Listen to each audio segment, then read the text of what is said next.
Assalamualaikum warahmatullahi wabarakatuh. Waalaikumsalam warahmatullahi wabarakatuh. Sugeng enjing dumateng kita sedaya, dumateng Bapak Ibu ingkang kinurmatan saha para kanca siswa ingkang kula tresnani. Sepisan sumangga kita ngaturaken puji syukur dumateng Gusti Allah Subhanahu wa taala awit saking rahmat lan hidayahipun kita saged makempal bebarengan kanthi sehat. Sholawat lan salam mugi tansah keparingaken dumateng junjungan kita Kanjeng Nabi Muhammad sallallahu alaihi wasallam, tepanaken nami kula Asisi ing kalodhangan punika badhe ngaturaken sesorah kanthi tema budaya positif.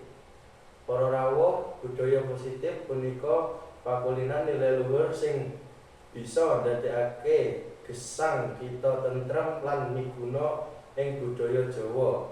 Akeh tumindak becik sing kudu dilestarekake kayata disiplin lan tanggung jawab, rukun lan toleransi, ajine diri lan kejujuran, ngajeni alam lan lingkungan.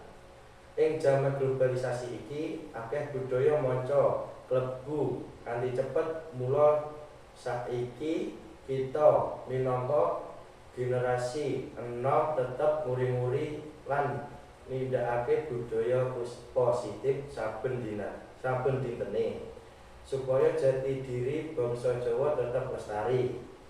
Cekap semanten sesoran iki menawi wonten lepating kula nyuwun pangapunten. Wassalamualaikum warahmatullahi wabarakatuh. Waalaikumsalam warahmatullahi wabarakatuh.